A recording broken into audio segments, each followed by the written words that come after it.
Subscribe to our YouTube channel for in-depth interviews of India Inc. and press the bell icon so that you do not miss our updates.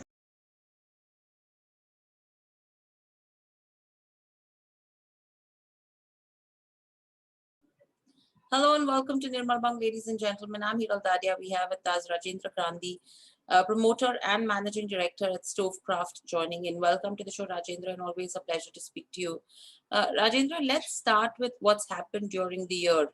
In terms of FY21, yes, there were a lot of challenges that businesses have faced, the economy has faced due to COVID. How would you describe FY21 as a year for you? Yeah, of course. Like for the world, for Stockcraft also, it started with a very big challenge in front of us. All operations were shut, and as any organization, we had fixed costs, and obviously, this put the whole team to ponder on how to manage this very challenging situation. I think the teams put their extra effort, and during these challenges times when people want to go the extra mile to sort out these issues, that paved off the moment we were allowed to start functioning from the mid of May. And June, we could see normalcy coming in, and all the efforts and the initiatives that we took during this time of lockdown.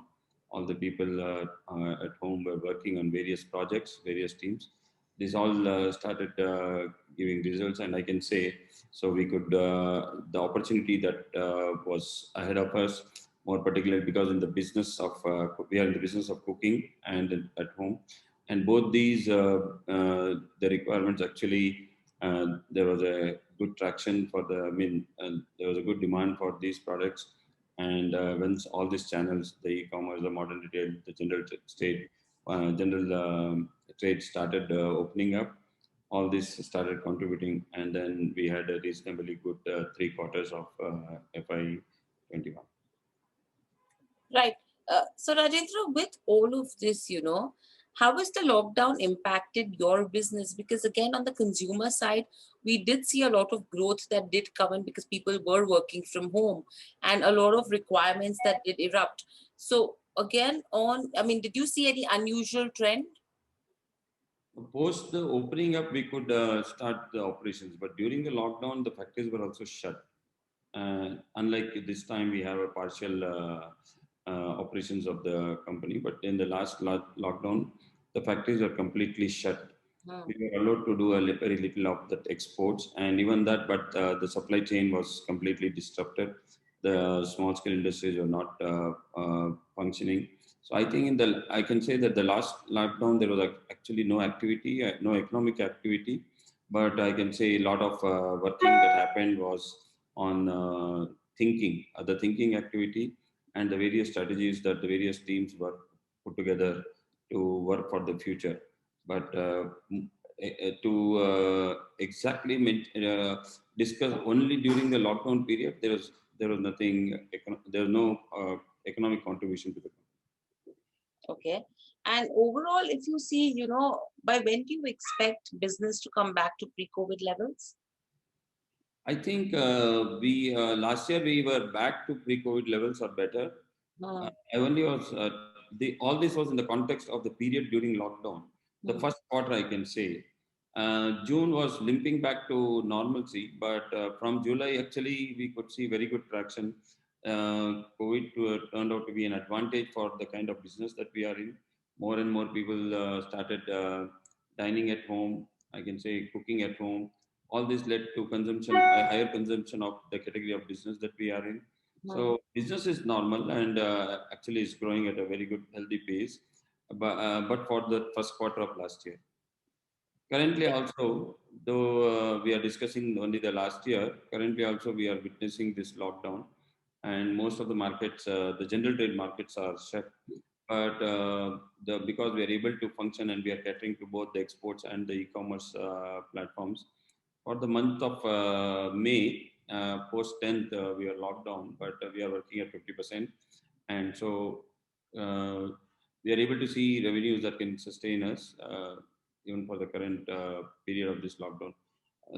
Particularly for Bangalore, the lockdown has been extended up to the 14th of Hmm. we hope post that we should be able to work normally.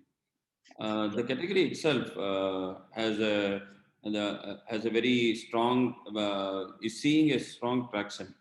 Again, I'll repeat the same thing: is more and more people are dining at home. This is more of home cooking. See, so we are not in the restaurant business; we are in the home business.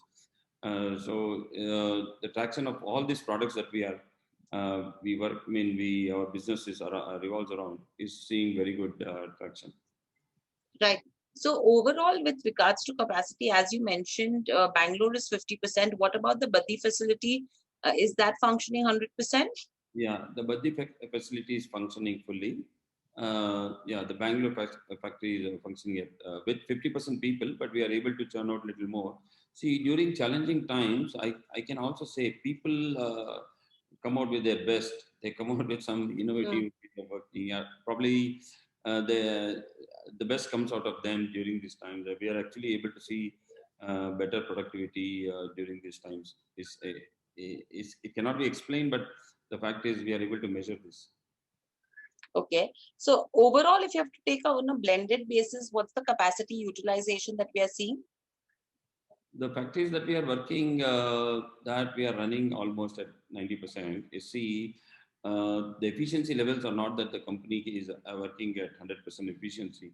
The multiple reasons: there could be breakdown, there could be the line mismanagement, or sometimes material issues. Because finally, we are depending on suppliers around and in and around, and those supply chain issues.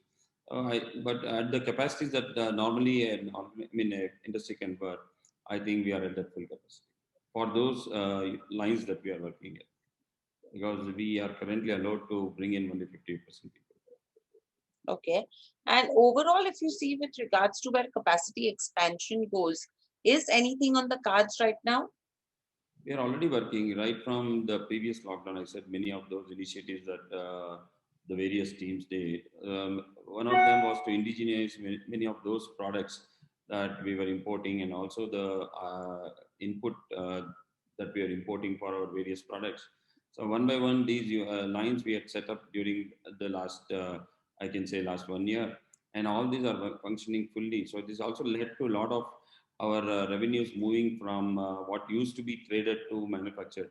To give you a number, we used to be a 70-30 company. 70% of our revenues were coming from manufactured products and 30% from traded products, which has moved now to closer to 19% is from traded products, and upwards of 81% is manufactured products on a larger revenue base. So that also what it demonstrates is a lot of that has moved, and we are seeing a lot of advantage with that. Our costs are coming down. Actually, we have the benefits of all these duties that we are paying. And the recent times post the last year's lockdown and the current times, the sea freight has skyrocketed 5-6 times of what it used to be. And also the duties, I think, is pushed by the government to also, yeah, I mean, bring the manufacturing back to the country. There has been an increase in the duties of these finished products. So all this, the differential is huge, and particularly our larger brand, the flagship brand, Pigeon, being a value brand, we would want to pass on the maximum benefit to the channel and the consumer, and that is also resulting in that higher growth rate that you are seeing. Okay. So overall, if you go to see with regards to expansion as well, what will be our fund requirement and how would we be funding it? Yeah, see, as of the 31st of March, the company has brought down its borrowings to a very small, minuscule level. I can say it is around 15 crores of net debt that we had. And every month we are actually generating. So very soon we'll anyways be a zero debt company. And the internal generation is good enough for funding. A partial of that is good enough for funding our clients. So I can say we will invest close to in the next, including the last year. If you will average it out over the 3 years, because capex does not happen overnight. Various portions of this capex, whether it's a building, is then the machinery, then is the tooling, and the team that needs to set up. all this. So I can average it at, I mean, for a 3-year plan, I can say it will be about between 100, 120 crores of capex that will happen. Some portion of that is already done, and some is a work in progress. The company has enough internal accruals to fund this. Okay. And with regards to debt reduction as well, we did pay out some amount of debt. What's the debt repayment plan looking like in FY22? FY22 will be zero debt. Or will be zero debt overall. Okay. And with regards to cost optimization methods as well, what's the kind of margins we will be able to achieve? We are at a gross margin level of 34, 35%. Hmm. We want to protect our position for the pigeon brand. We are very, very particular about this. So there are two phases that actually optimization is happening. With the existing products that we already manufacture, we are moving towards more and more of automation, which is also resulting in higher productivity. And over a period of time, the costs come down. And for all those products that we are trading and which have already achieved scale, reasonable scale, we have set up lines to manufacture. And when we set up lines to manufacture, we are seeing that the costs are coming down, and majority of this we pass it on to the channel and trade. And because of that, again, there is higher traction. We being a value brand, the cost is a very important criteria when it comes to the choice of the consumer. So once I mean when we see higher traction, we can backward integrate. So we backward integrate further, and once we backward integrate again, we have advantage in cost. We pass it on. So I can say that at the gross margin level, we would want to protect our position. We would not want to maximize on the margin. But at the costs of the company, majority of these costs, almost 80% of these costs are fixed in nature, particularly the indirect cost. So as the revenue number goes up, uh, in terms of percentage, the cost comes down. So EBITDA margins from here, we believe that it can go upwards even without increasing our what you call gross margin. Margins, right? And overall, in terms of domestic as well as exports, and if you have to consider e-commerce, where are you seeing higher traction? What's the breakup looking like right now? We already have reached 30% on e-commerce. We've been growing at a higher rate than the company's growth in this channel. Of course, the exports is also growing very fast, but a smaller base. So currently, these two, that is the e-commerce and the exports of our brand, I mean, of the Pigeon brand and the OEM business that we do in the exports, contribute to about 40%. 30% is e-commerce and 10-11% is export. Of course, the remaining is by the modern retail formats and Hmm, the. hmm, hmm, hmm. Okay. And any new product launches that we should be looking at? We continuously work. We have a very strong team, R&D team. That when I say R&D, it is the categories of products that we work. We try to improvise these products. So it is a continuous process. We keep doing this. Both, I said that first we would want to bring in products that experiment, build market, and the moment we have that reasonable market size, we get into manufacturing. There are a slew of products in both in the kitchen and home that have been lined up, Hmm. and as and when we can productionize, we'll be launching. But every quarter, you can expect some new products in the kitchen and home category from store. Okay. And overall, with regards to raw material prices, Rajendra, commodity prices are touching the roof. So, do we see any impact of the same? Yeah, we started seeing this in the last quarter. At the end of the last quarter, see, we correct our prices every quarter, and we are a cost plus company. We would want to pass whether the benefits or the cost to the consumer. And so we did a price revision in the fag end of the last quarter, and which was completely implemented in the current quarter. So that is covering our price increase, and we are able to retain our gross margins at the level that we were. But it did impact our last. So it does not happen that we correct our prices between the quarter. So there is both sides that happens. If the prices go down also, for that quarter the prices remain. And currently we have covered this. We had passed on a price increase of between 5 to 8% on various product categories that we were. Hmm. That is covering our cost. Of course, as you rightly said, there has been a steep increase in particularly the base materials, and for some time the plastic had seen very high price rise. Okay. And overall, beyond that, if you have to see in terms of FY22, What's the kind of growth that we are looking at? We've been growing between 16 and 25 in the last 5 years, particularly the brand business. If you net off the other business that we were letting go, I can say that we are at the higher band now.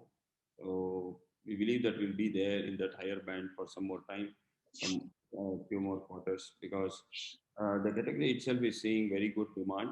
There are a lot of business also shifting from the unorganized